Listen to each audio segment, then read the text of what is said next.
Today I'm making a 10.5-inch dinner plate with a rolled rim. So it will be a contemporary dinner plate. And I'm starting with two 2¼ pounds of clay. I'm going to center them and stack center them. So here I am centering the first ball of clay. And if you want a larger plate, just use a little more clay. And I'm just coning up and coning down. Notice the fingers in the back. They're preventing any air from being trapped beneath that little mushroom cap that comes down. And now I'm using my large metal rib to clean off all slurry before I stack the second bowl of clay. And you want to make sure it's a little bit domed because you don't want to trap air between the two pieces of clay. And you want to make sure there's not like a little divot or a little belly button, innie or outie, at the very top middle. And you use a dry ball of clay, the second ball of clay, no water between them. And now you want to kind of blend them together a little bit before you bring it up. So I'm just blending where the two meet and then coning up and bringing it in and up and just blending them really well and then bringing the whole piece down. And notice that hand in the back. It's doing an important job of making sure that everything's smooth back there because you don't want to trap air beneath that little mushroom cap that happens. And you'll see that when I'm making plates, I use a lot of water. It's the only time I use a lot of water. There you go. It just helps the clay move down.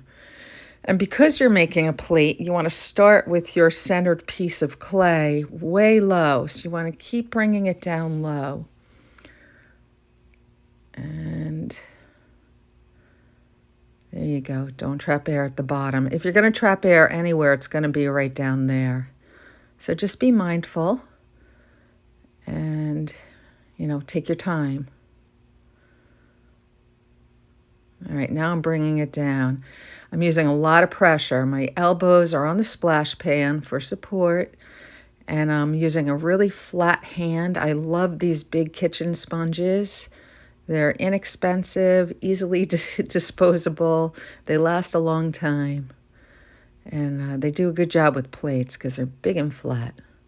So now I'm just pushing down and bringing it out. And you kind of want to push the clay into itself. If you're getting ribbons of clay coming off on your sponge, then you're not doing it right. You need to push down and out with a very steady pressure, even and steady all the way out. And then you'll see my hand will come around the outside of the clay. And it brings it down and in. And that's what this big sponge is great for. It's, it's nice and big, and it can fold around the side of the clay. There you go. And by opening the clay this way, I'll keep opening it until it's, almost to 10 inches, 10.5 inches. This is a rolled rim, so I'm going to bring it almost all the way out. If I was making a traditional rim, I'd leave, 1/2 inch to 3/4 inch for a rim. Okay, so here I almost trapped air in there, but I caught it. And now I'm pushing the outside clay in and pulling the inside clay out. And I'm just filling the gap. I'm not letting it trap the air. And there you go. That was a good catch.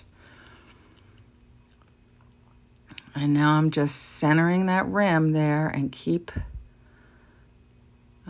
pulling it out. Now I'm going to use the plate rib. I call this a plate rib. It's a kind of a soft, stiff rib. And it's got a kidney shape. And I only use it on plates. And it really helps compression. And at this point, I'm going to, try to take some of the slurry away with that rib. And when you are using that rib, you're going to bring the clay out to the edge and then go back in to the middle. All right, and when you get towards the middle, you want to lift the rib a little bit because you don't want to dig in and take away clay. Sometimes it gets caught and takes away clay. So if you push up and give it a little space, that won't happen. And I always go back to the rim, make sure it's on center. And now I'll just get an eyeball with size. And I'm pushing the side up. Now I'm using a stiff yellow rib to take away all slurry and all slip. And you'll see I'm not using the point of the rib, I'm using the edge, the side edge, and making a bit of a curve. I like the way the yellow rib is curved, but whatever rib curve you like, use that. Now the outside hand is pushing into the rib and up. It's like pulling a wall almost, but you're keeping it low because it's a plate. And just refining that curve and making sure there's no slip or slurry on the plate. At this point, you have to get all the water out of the plate. If you leave any water on the bottom of the plate, you might end up with cracks. Now I'm gonna smooth the rim with a chamois, make it nice and round and rolled, which will help prevent chipping and cracking, make it a nice sturdy plate. And when you're touching the rim, you want to be very slow on the foot pedal, very slow and very gentle. And a little more compression, a little more, get the water off out of the plate. Make sure your hands are dry at this point. You don't want any water dripping down. And always support the outside at this point because it's getting thinner.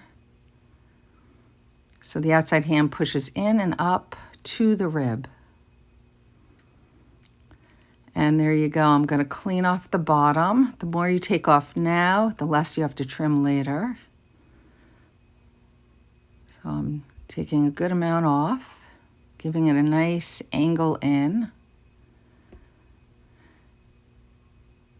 And back to the rim, just making sure it's nice and smooth.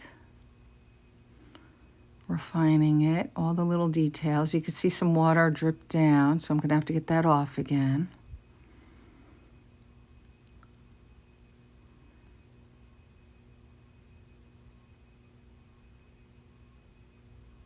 And just really gentle. You go slow and gentle at the rim, especially now towards the end.